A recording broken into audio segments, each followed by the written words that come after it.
जय श्री कृष्ण। स्वागत है आपका भागवत गीता के पार्ट 2 में। कल मैंने कुछ बातें आपको बताई थी कि भागवत गीता हमें क्या सिखाती है। कुछ बातें रह गई थी जो मैं आज बताने जा रही हूँ। बहुत गौर से सुनिएगा और वीडियो को अंत तक देखिएगा, क्योंकि भागवत गीता वो ग्रंथ है जो हमें धर्म ही नहीं, जीवन शैली भी सिखाती है, हमें कर्म सिखाती है। मन बहुत चंचल होता है, मन को नियंत्रित रखना भी बहुत ज़रूरी है। और ये भागवत गीता जो ग्रंथ है ये हमें सिखाती है कि डेली प्रतिदिन हम अशांत मन को प्रैक्टिस करें तो अशांत मन को हम शांत कर सकते हैं। अपने चित्त को, चंचल चित्त को शांत किया जा सकता है। तो चित्त को चंचल ना होने दें, उसे शांत बनाए रखिए। उसके बाद सफलता आपको ज़रूर मिलेगी, बशर्ते जो चीज़ आप चाहते हैं उसमें टोटली फोकस्ड रहें और इंटरनली बहुत ज़्यादा इच्छुक रहें। टोटली फोकस्ड और इंटरनली बहुत ज़्यादा इच्छुक, ये दो चीज़ें अगर रहेगी तो आप हर चीज़ पा सकते हैं। अगर आपके टारगेट से थोड़ा सा भी आपका इधर उधर डाइवर्जन हुआ तो शायद सफलता ना मिले। सफलता पाने के लिए ये दो चीज़ें बहुत ही ज़रूरी हैं, उसकी इच्छा और एक फोकस, ये दोनों चीज़ें। तो इसको भी बनाए रखिए। इसके बाद तनाव से मुक्ति। टेंशन नहीं होना चाहिए, क्योंकि तनाव जैसे ही रहेगा आप कोई काम नहीं कर सकते। और टेंशन रहा, तनाव रहा तो आपका हर काम बिगड़ता जाएगा। आप किसी भी काम को पूरे डिवोशन के साथ नहीं कर पाएंगे, पूरी अपनी योग्यता के साथ नहीं कर पाएंगे। तो तनाव से मुक्त रहिए। और अपने आप को तनाव से मुक्त रखने के लिए बहुत सारी चीज़ें हैं जिससे आप अपने आप को तनाव से मुक्त रख सकते हैं। उसके बाद जो चीज़ भागवत गीता, श्रीमद् भागवत गीता ग्रंथ जो हमें सिखाती है वो ये है, कोई भी काम कैसे करें। कोई भी ज्ञानी पुरुष, नॉलेजेबल पर्सन या कोई भी इंसान जब तक अपने आप को किसी काम के लिए चुनौती नहीं देगा तब तक वो समझ नहीं सकता कि उसमें क्षमता कितनी है।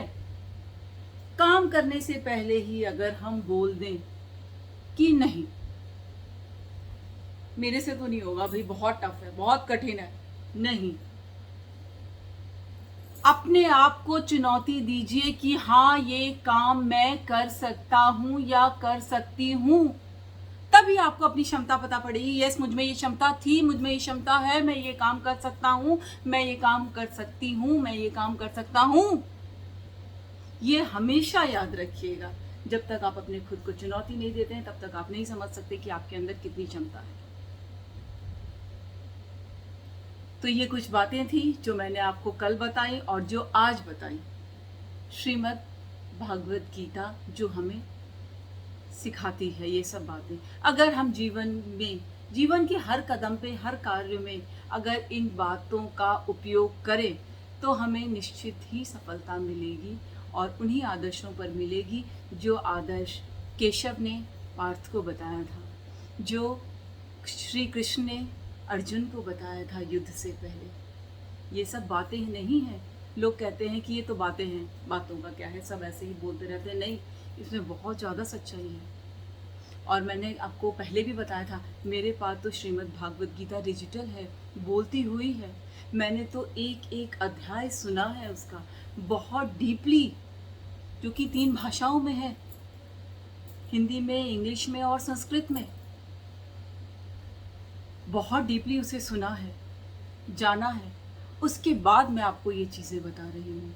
बहुत पुरानी बातें हैं ये चीज़, लेकिन आजकल जो हमारे जीवन शैली है उसमें हम ये सब चीज़ें, बातें श्रीमद् भागवत गीता की जो केशव ने पार्थ को कही थी और जो श्री कृष्ण ने अर्जुन को कही थी, वो हम भूलते जा रहे हैं कहीं ना कहीं। तो आइए मिलके इन सब बातों पर अमल कीजिए और देखिए आपकी जीवन शैली कितनी कितनी कितनी खूबसूरत हो जाती है। खुद के लिए तो जिएंगे ही, खुद की जीवन तो जीवन शैली आपकी खूबसूरत होगी ही, साथ ही साथ इस दुनिया में भी, इस संसार के जिन जिन लोगों से आप मिलेंगे, आपसे मिलने के बाद उन लोगों का भी जीवन खूबसूरत हो जाएगा। ये सब बातें उन लोगों को भी सीखने को मिलेगी। मैं आशा करती हूँ आप लोगों को बहुत अच्छी लगी होगी ये सारी बातें। अगर लगी है तो आप शेयर कीजिए और लोगों को भी बताइए। और आइए इन सब बातों में जानते हुए मिल के अपने जीवन शैली को बदलते हैं। मेरे अगले वीडियो तक वेट कीजिए। Till then, bye bye, have a nice day. Thank you all.